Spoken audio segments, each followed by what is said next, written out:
तो दोस्तों, आप चाहे एक आर्म रेसलर हो या फिर एक नॉर्मल बंदे हो, किसी को भी आप पंजे में आर्म रेसलिंग में हराना चाहते हैं, तो आपके लिए सबसे पहली सबसे इंपॉर्टेंट चीज अगर कोई है जो आपकी मदद करती है जीतने में, तो वो है आपकी रिस्ट स्ट्रेंथ, यानी आपकी कलाई की पावर। आपका गट्टा जो है वो स्ट्रॉन्ग होना चाहिए, ताकतवर होना चाहिए। तो आप कोई भी ट्रिक्स टेक्निक कितनी भी अच्छे यूज कर ले, अगर आपकी जो रिस्ट वो ताकत नहीं है, वो फ्लॉप हो जा रही है, तो आपका हुक को फ्लोल, आपकी एंगल स्ट्रेंथ, बाइसेप स्ट्रेंथ कुछ काम नहीं करेगी, आप हार जाएंगे। तो इसी से रिलेटेड आज एक्सरसाइज बताने वाले हैं आपको। रिस्ट स्ट्रेंथ में ज्यादातर सबका जो मेन फोकस होता है वो कपिंग पे होता है। कपिंग के अलावा भी रिस्ट स्ट्रेंथ में काफी सारे पॉइंट है जो आपको अपनी रिस्ट को हर तरफ से मजबूत करने के लिए चाहिए होते हैं, तो उनके बारे में बताएंगे और उसके रिलेटेड एक्सरसाइज भी बताएंगे आपको।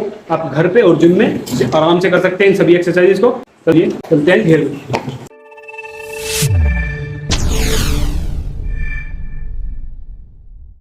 तो दोस्तों, अपनी रिस्ट को आर्म रेसलिंग के लिए स्ट्रॉन्ग बनाने के लिए आपको अपनी रिस्ट को हर एंगल से ट्रेन करना होगा। यानी आपकी जो रिस्ट की स्ट्रेंथ है वो एक एंगल से नहीं, हर एंगल से आपकी जो कलाई है वो स्ट्रॉन्ग होनी चाहिए। तो आपकी रिस्ट को स्ट्रॉन्ग बनाने के लिए आपकी रिस्ट की जिन जिन स्ट्रेंथ की आपको जरूरत पड़ती है उनकी एक बार बात कर लेते हैं। इसमें सबसे पहली आती है आपकी कपिंग स्ट्रेंथ, यानी आपके अपोनेंट को कप करने की स्ट्रेंथ, जिससे आप अपने अपोनेंट की रिस्ट को कप करते हैं और कंट्रोल में ले लेते हैं, तो वो बहुत ज्यादा इंपॉर्टेंट होती है। और कपिंग के साथ साथ ही आ जाती है आपकी फिंगर स्ट्रेंथ, क्योंकि आपकी जो फिंगर स्ट्रेंथ है वो बहुत ज्यादा इंपॉर्टेंट रोल प्ले करती है आर्म रेसलिंग में, आपके अपोनेंट को कंट्रोल में लेने में भी, उसकी प्रोनेशन को रोकने में भी। और आपकी फिंगर स्ट्रेंथ जितनी अच्छी होगी, आपकी कपिंग भी उतनी अच्छी। नंबर 3 पर जो है वो है आपकी राइजिंग स्ट्रेंथ, क्योंकि आपकी जो राइजिंग स्ट्रेंथ है वो किसी भी मैच करते हुए, आर्म रेसलिंग करते हुए आपकी जो डोमिनेशन को है उसको बढ़ाती है बहुत ज्यादा। तो जितना ज्यादा ऊपर जाने की आपकी स्ट्रेंथ होगी, अपोनेंट के फोर्स लगाने से आपकी रिस्ट जो है वो नीचे को नहीं टूटेगी, ऊपर सीधी रहेगी, और जितना चाहे आप राइज कर सकते हैं उससे, तो वो बहुत ज्यादा हेल्प करेगी आपको अपोनेंट को डोमिनेट करने में। इसके लिए भी आपको एक्सरसाइज करनी जरूरी है। और लास्ट में जो आती है वो है आपकी प्रोनेशन स्ट्रेंथ।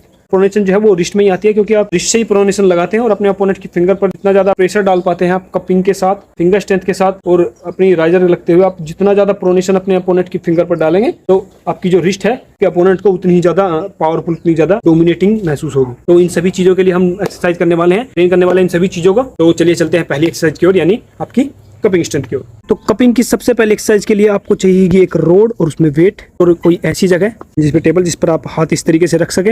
आपको सिर्फ कपिंग करनी है, ज्यादा नीचे इसे मत ले जाइए वरना रिस्ट में इंजरी हो सकती है आपके।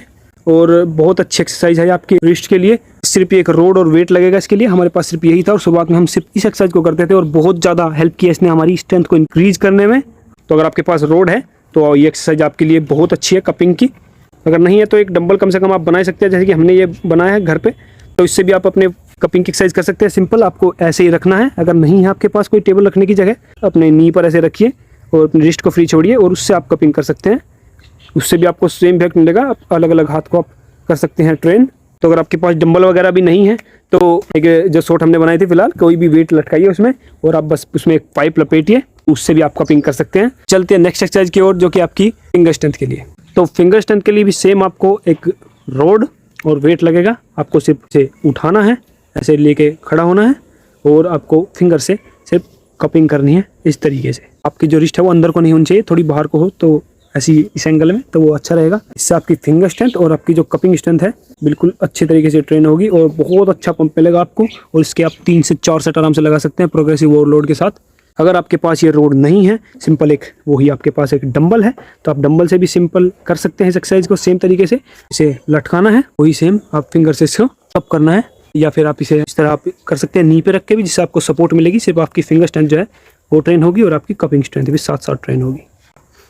और इसके अलावा अगर आप घर नहीं है तो आप जिम में करना चाहते हैं तो रोड के साथ जिम में कर सकते हैं। उसके अलावा अगर आप जिम में पुली के साथ एक्सरसाइज को, फिंगर स्ट्रेंथ के लिए एक्सरसाइज करना चाहते हैं, तो सिंपल आपको टेबल वगैरह पे रख के, किसी जहाँ आप अपनी एल्बो रख सके, उस पर आपको पुली जो है वो ऊपर सेट करनी है। और वहाँ से आपके पास सी हैंडल है ऐसा तो बहुत अच्छी बात है, वरना कोई भी सिंपल जिम वाला हैंडल लीजिए, और जो पुली है वो ऊपर से आना चाहिए लोड, और वहाँ से आप कपिंग करें। आपकी फिंगर स्ट्रेंथ के लिए बहुत अच्छी है। अगर आप उसके पास सी हैंडल है, उसमें जो इसेंट्रिक हैंडल है वो बहुत अच्छा होता है, वरना आप सिंपल हैंडल से भी कर सकते हैं। और अगर आपको ये हैंडल चाहिए तो हमें आप इंस्टाग्राम पर DM कर सकते हैं, हम आपके लिए बना देंगे बहुत ही लो कॉस्ट पर। सो अभी हमारी कपिंग स्ट्रेंथ और हमारी फिंगर स्ट्रेंथ ट्रेन हो चुकी है, तो अब बारी है आपकी राइजिंग स्ट्रेंथ की। सो राइजिंग स्ट्रेंथ की एक्सरसाइज के लिए आपको इस तरीके की लोडिंग पिन और थोड़े से वेट, इसके साथ आपको कोई भी नॉर्मल रोप जिसे आप हुक के साथ उसे पिन के साथ अटैच कर सकें। तो इसके साथ आप राइजिंग को पिन कैसे करेंगे, तो इसके साथ जो आपका ये बेल्ट या कपड़ा जो भी है आपको इस तरीके से लेना है, ताकि कपड़ा जो है वो आपकी नकल से होकर जाए आपके इस तरीके से। तो इस पोजीशन में आपका जो राइजर पर लोड है वो सबसे ज़्यादा रहता है और आपको एक्सरसाइज जो परफॉर्म जो करनी है वो इस तरीके से करनी है, ऐसे। और आपको ऊपर जाके अपने राइजर से स्क्वीज करना है ऊपर की ओर, ताकि आपका राइजर और ज़्यादा अच्छे से हिट हो। ठीक है, इसमें थोड़ी सी बैक प्रेशर मूवमेंट भी आती है। तो अगर आपको अच्छा लगता है तो ये करिए, नहीं तो इसका जो दूसरा वेरिएशन है जो ये बिल्कुल आइसोलेटेड, जिसमें आपका सिर्फ राइजर काम करता है, उसके लिए आपको टेबल या फिर कोई ऐसी चीज़ जिस पर आप अपनी एल्बो को सपोर्ट दे सकें, तो इस पर आपको जो वेट और अपनी एल्बो को इस तरीके से सपोर्ट देना, ताकि आपका पूरा फोरआर्म रेस्ट में रहे, आपका जो सिर्फ राइजर है वो फ्री रहे। और इससे आपको सिर्फ इस तरीके से एक्सरसाइज करनी है। और कपड़ा या बेल्ट जो है वो आपको ऐसे लेनी है ताकि वो नकल के ऊपर को जाए और आपके राइजर पर ज़्यादा से ज़्यादा लोड रहे।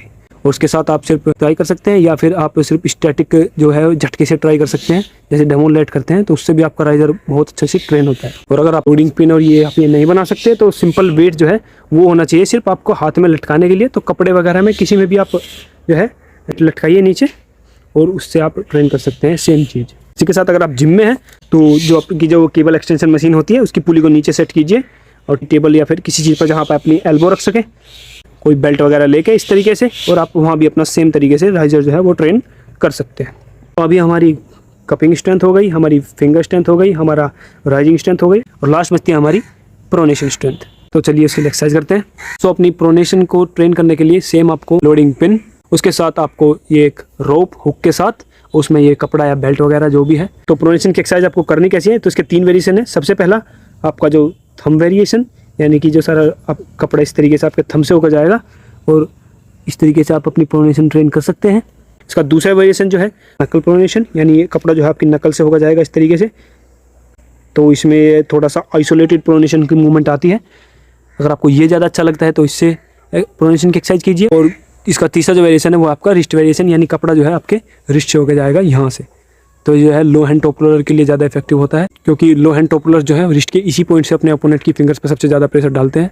आपको कौन सा सबसे ज़्यादा अच्छा लगता है वेरिएशन कमेंट करके जरूर बताइएगा। और वही सेम अगर आपके पास ये लोडिंग पिन और ये नहीं है, कपड़ा वगैरह नहीं है, तो सिंपल जैसे हमने पिछली वीडियो में बताया था, कपड़े में आपको सिर्फ वेट डालना है इस तरीके से, और तब आप उससे अपनी प्रोनेशन ट्रेन कर सकते हैं। और वही अगर आप ये एक्सरसाइज जो है वो जिम में कर रहे हैं तो आपको सिंपल ऐसे ही जो आपकी केबल एक्सटेंशन मशीन है उसको आप नीचे सेट करना है और उसमें बेल्ट वगैरह लगा के आप जो ये तीनों वेरिएशन सेम आप अपनी बेल्ट से ट्राई कर सकते हैं। तो एक एक्सरसाइज हम आपको बता देते हैं।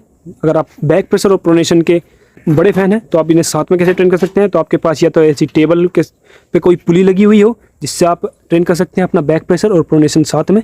इस तरीके से आपका बैक प्रेशर और आपकी प्रोनेशन साथ में ट्रेन होगी। और हमें ये एक्सरसाइज बहुत अच्छी लगती है और हमेशा हम अपनी बैक प्रेशर प्रोनेशन के साथ ही ट्रेन करते हैं। और ये सेम एक्सरसाइज बैक प्रेशर पर प्रोनेशन आप सिंपल, अगर आपके पास ये पुली नहीं है तो आप जिम में कर सकते हैं। अपनी केबल एक्सटेंशन मशीन को इस तरीके से सेट कीजिए अपने शोल्डर के लेवल पर और वहाँ से आप प्रोनेशन कर सकते हैं।